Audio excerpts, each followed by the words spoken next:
क्या आपने कभी सुना है उस दिन के बारे में जब सूर्य रुक गया था, जब आकाश से पत्थर बरसे थे और समय भी एक योद्धा के विश्वास के आगे झुक गया था? यह कोई कल्पना नहीं, कोई कहानी नहीं, यह इतिहास है। यह उस नायक की गाथा है जिसने सिर्फ तलवार से नहीं बल्कि अपनी प्रार्थना से भी युद्ध जीता। अगर आप भी चाहते हैं ऐसी शक्तिशाली, दिव्य और गूढ़ कहानियां जानना, तो इस वीडियो को लाइक करें और चैनल को जरूर सब्सक्राइब करें, क्योंकि यह केवल कहानी नहीं, यह आस्था की विरासत है। आइए चलें उस युद्ध की ओर जहां समय भी रुक गया। जब मूसा के पश्चात यहोशू ने इस्राएलियों का नेतृत्व संभाला तो कनान की भूमि कांप उठी। यरदन का पानी उनके लिए पीछे हट गया था। यरीहो की दीवारें उनके चलने से गिर गई थीं। इस्राएल की सेना थोड़ी थी, परंतु उनके साथ चल रहा था स्वर्ग का परमेश्वर, वह जो आकाश से बोलता था और पृथ्वी को अपनी इच्छा से मोड़ देता था। उनके शत्रु उन्हें तलवार से नहीं, विश्वास से डरते थे। और फिर जब यहोशू गिलगाल में विश्राम कर रहा था, तब एक अद्भुत घटना घटने वाली थी, ऐसी जिसकी स्मृति समय तक जीवित रहेगी। गिबोन नामक नगर के लोग समझदार थे। वे जानते थे कि यहोशू की सेनाओं को बल से नहीं रोका जा सकता। उन्होंने युद्ध नहीं, चालाकी चुनी। पुराने कपड़े पहने, फटे हुए जूते और सूखा रोटी लेकर वे यहोशू के शिविर में पहुंचे। उन्होंने कहा, हम बहुत दूर देश से आए हैं, हम तुम्हारे परमेश्वर की महिमा से प्रभावित हैं, हमसे शांति का वादा करो। यहोशू और इज़राइल के अगुवे संदेह में थे, परंतु उन्होंने यहोवा से सलाह नहीं ली। उन्होंने गिबोनियों के साथ संधि कर ली, शांति का वादा और उनके जीवन की रक्षा। 3 दिन बाद सच प्रकट हुआ। गिबोन दूर नहीं, पास ही था, कनान की भूमि में ही एक नगर। लोग क्रोधित हुए। यहोशू को दोषी ठहराया गया, परंतु वह अपने वचन से नहीं डिगा। हमने यहोवा के नाम की शपथ ली है, उसने कहा, हम उन्हें मार नहीं सकते। वे जीवित रहेंगे, परंतु हमारे लिए जल और लकड़ी लाने का कार्य करेंगे, यहोवा की वेदी की सेवा करेंगे। धोखा था, पर न्याय भी। गिबोनियों को क्षमा मिली, पर कीमत के साथ। परंतु क्षमा सबको स्वीकार्य नहीं थी। जब कनान के 5 महान राजा यरूशलेम, हेब्रोन, यरमूत, लाक्षीश और एग्लोन के अधिपति ने सुना कि गिबोन ने इस्राएल से मित्रता कर ली है, तो उनका क्रोध ज्वालामुखी सा फूटा। वे हमें धोखा दे रहे हैं, उन्होंने कहा, उन्हें नष्ट कर दो ताकि और कोई इस्राएल की ओर आंख उठाकर भी न देखे। उन्होंने अपनी सेनाएं इकट्ठी की, हजारों घोड़े, रथ, तलवारें और सैनिक। उनका उद्देश्य स्पष्ट था, गिबोन को मिटा देना। गिबोन भयभीत हुआ। वे जानते थे कि अकेले वे टिक नहीं सकते। उन्होंने शीघ्र दूतों को गिलगाल भेजा। अपने सेवकों को मत छोड़ो, उन्होंने विनती की, शीघ्र आओ, हमारी रक्षा करो। संदेश यहोशू तक पहुंचा और यहोशू रुका नहीं, न शंका की न देरी की। उसने सैनिकों को एकत्र किया, रात के अंधकार में सेना को चलाया। चंद्रमा के नीचे पथरीले मार्गों पर वे चुपचाप बढ़ते गए। नायक के मन में कोई भय न था, क्योंकि उसके साथ थी वह आवाज जो यरदन को रोक सकती थी। रात की चढ़ाई कठिन थी, परंतु उस रात यहोशू को एक और वचन मिला यहोवा की ओर से। मत डर, परमेश्वर ने कहा, मैं उन्हें तेरे हाथ में दे चुका हूं, उनमें से कोई भी तेरे सामने टिक न सकेगा। उस वचन के साथ यहोशू और उसकी सेना गिबोन की ओर बढ़ती रही और प्रभात से पहले ही वे शत्रु के शिविर के ऊपर थे। सूरज की पहली किरण के साथ आक्रमण हुआ। अमोरी राजा सोए हुए थे, उनके सैनिक आराम में थे, और अचानक आकाश से यहोशू की सेना बिजली की तरह उतरी। भ्रम, भय और भगदड़ फैल गई। अमोरी सैनिकों ने तलवारें फेंक दी और पर्वतों की ओर भागने लगे। यहोशू ने पीछा किया, उन्हें रोका नहीं। लेकिन यह युद्ध केवल मनुष्यों का नहीं था, परमेश्वर स्वयं भी इस युद्ध में उतर आया। भागते हुए शत्रुओं पर उसने आकाश से भारी पत्थर बरसाए। ये साधारण पत्थर नहीं थे, यह था ईश्वर का न्याय।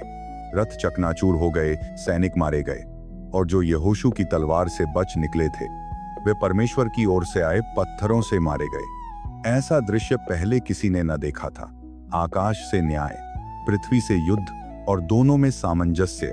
परंतु युद्ध समाप्त नहीं हुआ था। शत्रु अभी भाग रहे थे और सूर्य धीरे धीरे पश्चिम की ओर बढ़ रहा था। यहोशू जानता था कि समय कम था, और तब उसने वो किया जो किसी मनुष्य ने आज तक नहीं किया था। उसने सूर्य से बात की। हे सूर्य, उसने कहा, तू गिबोन पर रुक जा। हे चंद्रमा, तू अय्यालोन की तराई में थम जा। और आकाश ने उसकी बात मानी। सूर्य रुक गया, चंद्रमा स्थिर हो गया। समय जो सदियों से चला आ रहा था, एक योद्धा की प्रार्थना के आगे झुक गया।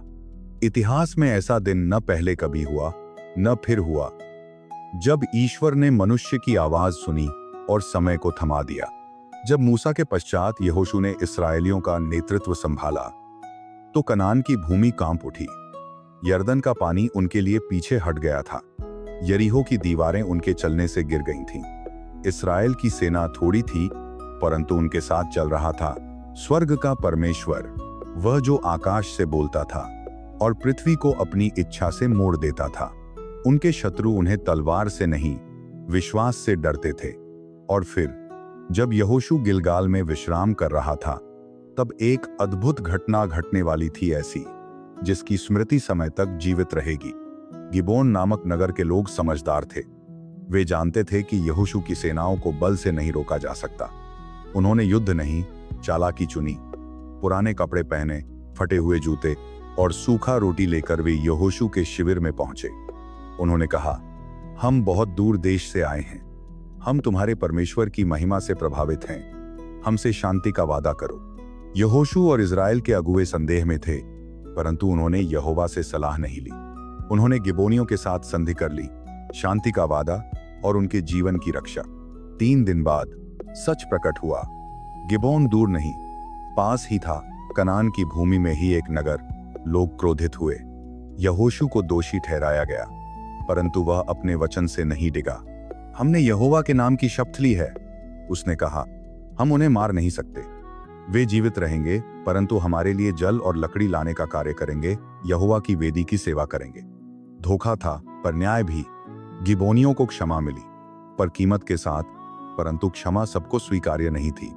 जब कनान के 5 महान राजा यरूशलेम, हेब्रोन, यरमूत, लाक्षीश और एग्लोन के अधिपति ने सुना कि गिबोन ने इस्राएल से मित्रता कर ली है, तो उनका क्रोध ज्वालामुखी सा फूटा। वे हमें धोखा दे रहे हैं, उन्होंने कहा। उन्हें नष्ट कर दो, ताकि और कोई इस्राएल की ओर आंख उठाकर भी न देखे। उन्होंने अपनी सेनाएं इकट्ठी की, हजारों घोड़े, रथ, तलवारें और सैनिक। उनका उद्देश्य स्पष्ट था, गिबोन को मिटा देना। गिबोन भयभीत हुआ। वे जानते थे कि अकेले वे टिक नहीं सकते। उन्होंने शीघ्र दूतों को गिलगाल भेजा। अपने सेवकों को मत छोड़ो, उन्होंने विनती की। शीघ्र आओ, हमारी रक्षा करो। संदेश यहोशू तक पहुंचा, और यहोशू रुका नहीं, न शंका की न देरी की। उसने सैनिकों को एकत्र किया, रात के अंधकार में सेना को चलाया। चंद्रमा के नीचे पथरीले मार्गों पर वे चुपचाप बढ़ते गए। नायक के मन में कोई भय न था, क्योंकि उसके साथ थी वह आवाज जो यरदन को रोक सकती थी।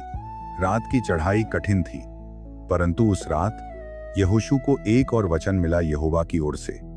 मत डर, परमेश्वर ने कहा, मैं उन्हें तेरे हाथ में दे चुका हूं। उनमें से कोई भी तेरे सामने टिक न सकेगा। उस वचन के साथ यहोशू और उसकी सेना गिबोन की ओर बढ़ती रही, और प्रभात से पहले ही वे शत्रु के शिविर के ऊपर थे। सूरज की पहली किरण के साथ आक्रमण हुआ। अमोरी राजा सोए हुए थे, उनके सैनिक आराम में थे, और अचानक आकाश से यहोशू की सेना बिजली की तरह उतरी। भ्रम, भय और भगदड़ फैल गई। अमोरी सैनिकों ने तलवारें फेंक दी और पर्वतों की ओर भागने लगे। यहोशू ने पीछा किया, उन्हें रोका नहीं। लेकिन यह युद्ध केवल मनुष्यों का नहीं था। परमेश्वर स्वयं भी इस युद्ध में उतर आया। भागते हुए शत्रुओं पर उसने आकाश से भारी पत्थर बरसाए। ये साधारण पत्थर नहीं थे, यह था ईश्वर का न्याय। रथ चकनाचूर हो गए, सैनिक मारे गए, और जो यहोशू की तलवार से बच निकले थे, वे परमेश्वर की ओर से आए पत्थरों से मारे गए। ऐसा दृश्य पहले किसी ने न देखा था। आकाश से न्याय, पृथ्वी से युद्ध, और दोनों में सामंजस्य। परंतु युद्ध समाप्त नहीं हुआ था। शत्रु अभी भाग रहे थे, और सूर्य धीरे धीरे पश्चिम की ओर बढ़ रहा था। यहोशू जानता था कि समय कम था, और तब उसने वो किया जो किसी मनुष्य ने आज तक नहीं किया था। उसने सूर्य से बात की। हे सूर्य, उसने कहा, तू गिबोन पर रुक जा। हे चंद्रमा, तू अय्यालोन की तराई में थम जा। और आकाश ने उसकी बात मानी। सूर्य रुक गया, चंद्रमा स्थिर हो गया। समय जो सदियों से चला आ रहा था, एक योद्धा की प्रार्थना के आगे झुक गया। इतिहास में ऐसा दिन न पहले कभी हुआ न फिर हुआ जब ईश्वर ने मनुष्य की आवाज सुनी और समय को थमा दिया। यदि आप चाहें, अगली बार मैं अध्याय 5-7 लगभग 5000 वर्ण और फिर 8 से 10 लिख सकता हूं। प्रोदोल्जिम विस्काजाली 5 हाथ ग्लाविन 7000 चैट जीपीटी स्कजाल। यह रहा गिबोन का युद्ध की कहानी का अगला भाग अध्याय 5 से 8 लगभग 7000 वर्णों में। एकल सतत शैली में नायक की आस्था, ईश्वरीय हस्तक्षेप और न्याय की गहराई के साथ। जब सूर्य रुक गया और चंद्रमा स्थिर हो गया, तब पूरी सृष्टि जैसे एक क्षण के लिए थम गई। युद्ध अब भी चल रहा था, परंतु समय अब एक दास बन चुका था, एक विश्वास योग्य सेवक जो अपने स्वामी की आज्ञा की प्रतीक्षा कर रहा था। यहोशू और उसकी सेना थके नहीं थे। उनके भीतर वह अग्नि थी जो केवल परमेश्वर की उपस्थिति से जलती है।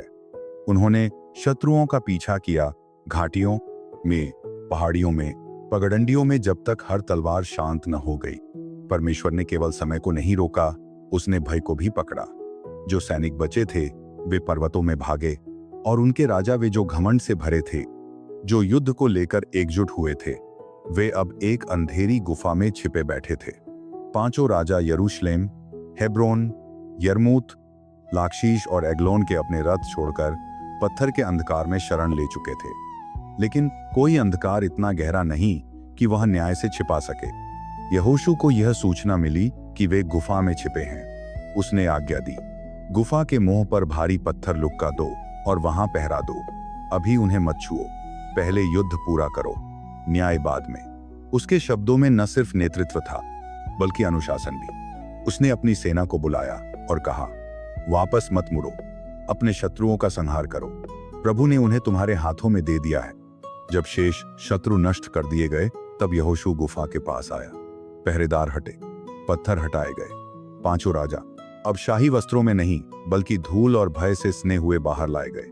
उनके सामने यहोशू खड़ा था, अकेला नहीं, उसके साथ पूरा इस्राएल खड़ा था और उनके पीछे खड़ा था वह जो सृष्टि करता है।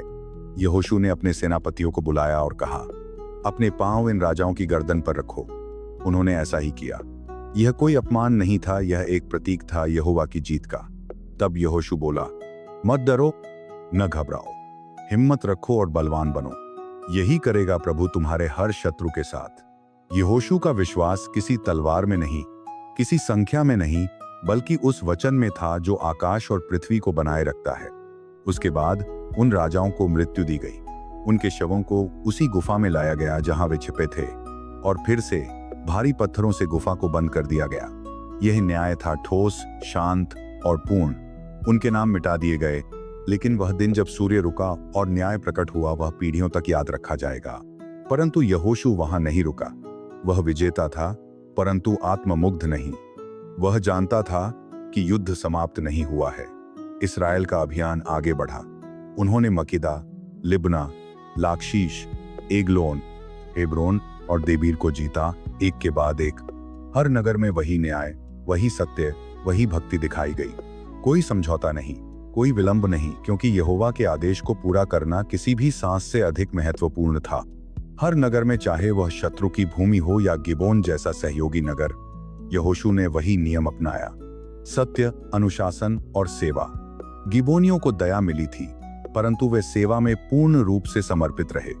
वे जल लाते, लकड़ी काटते और यहोवा की वेदी की अग्नि को जीवित रखते। उन्होंने अपने स्थान को स्वीकार किया, न कमजोरी से बल्कि विश्वास से, क्योंकि जो परमेश्वर की शरण लेता है उसे वह कभी अस्वीकार नहीं करता। इस बीच इस्राएल के बुजुर्गों ने अपने युवाओं को वह कहानी सुनाई, उस दिन की कहानी जब सूर्य थम गया था, जब एक नायक की प्रार्थना ने समय को रोक दिया था, जब आकाश से पत्थर गिरे थे और धरती न्याय का मैदान बन गई थी। वे आग के पास बैठकर कहते, हमने देखा, हमने सुना और हमने विश्वास किया। समय बीतता गया, पर उस दिन की स्मृति नहीं मिटी। गिबोन की लड़ाई न केवल तलवारों और पत्थरों की विजय थी, वह आस्था और ईश्वर की प्रतिज्ञा की विजय थी। इस्राएल आगे बढ़ता रहा, नगर दर नगर विजय करता रहा, पर हर अभियान में एक मौन संदेश था। जैसा गिबोन में हुआ वैसा फिर हो सकता है यदि हम प्रभु की वाचा में बने रहें। गिबोनियों की सेवा अब आदान प्रदान नहीं थी, वह भक्ति थी। वे सुबह से शाम तक मंदिर के पास रहते, जल भरते, लकड़ी लाते, वेदी की अग्नि को जीवित रखते। उनके भीतर डर नहीं, कृतज्ञता थी। और इज़राइल के लोग भी अब उन्हें घृणा से नहीं, आदर से देखते थे, क्योंकि जिन्होंने अपने जीवन को परमेश्वर की सेवा में समर्पित कर दिया, उन्हें यहोवा ने नहीं ठुकराया। यहोशू अब वर्षों से युद्धों का नेता वृद्ध हो चला था। उसका चेहरा कठोर था, पर उसकी आंखें शांत। उसने वह सब देखा था, पत्थर गिरते हुए, सूर्य ठहरते हुए, राजा गिरते हुए, और फिर भी उसमें कोई घमंड नहीं था। उसके हृदय में केवल यह विश्वास था, यदि यहोवा हमारे साथ है तो कौन हमारे विरुद्ध खड़ा हो सकता है। एक शाम जब सूर्य सामान्य रूप से अस्त हो रहा था, बिना किसी रुकावट के यहोशू एक पहाड़ी पर बैठा नीचे के मैदान को देख रहा था। वह शांत था, जैसे किसी वचन की पूर्णता को देख रहा हो। उसके पास कोई सेना नहीं थी, न कोई विजयोत्सव, केवल स्मृति थी उस दिन की जब समय रुक गया था। उसने आखिरी बार सब जनों को बुलाया। उसने कहा, मैं अब तुम्हारे साथ अधिक दिन नहीं रहूंगा, पर वह जो तुम्हारे साथ है वही तुम्हारी शक्ति है। उसी से भय रखना, उसी की सेवा करना, और यदि कभी तुम्हारा हृदय डगमगाए तो गिबोन को याद करना। उस दिन को याद करना जब सूर्य भी मनुष्य की प्रार्थना से रुक गया था। लोग चुप थे और उस मौन में गूंज रही थी वह आस्था जो केवल युद्ध से नहीं, जीवन से जीतती है। वह दिन समाप्त हुआ और यहोशू चला गया, नायक नहीं, सेवक बनकर। लेकिन जब कभी कोई बच्चा पूछता, क्या समय कभी रुक सकता है, तो बुजुर्ग मुस्कुराते और कहते, हाँ, एक बार ऐसा हुआ था जब एक मनुष्य ने आकाश से नहीं, विश्वास से बात की थी और ईश्वर ने उत्तर दिया। और इस प्रकार समाप्त होती है वह कहानी जब एक मनुष्य की प्रार्थना पर सूर्य रुक गया, जब आकाश से पत्थर गिरे और न्याय स्वयं उतर आया। यह युद्ध केवल तलवारों का नहीं था, यह एक वचन की पूर्णता और एक विश्वास की महिमा थी। अगर इस कहानी ने आपके हृदय को छुआ तो कृपया इस वीडियो को लाइक करें और चैनल को सब्सक्राइब करें, क्योंकि हम यहाँ केवल कहानियां नहीं सुनाते, हम आस्था की विरासत को जीवित रखते हैं। धन्यवाद। फिर मिलेंगे एक और दिव्य यात्रा में। शालोम। प्रभु की शांति आप पर बनी रहे।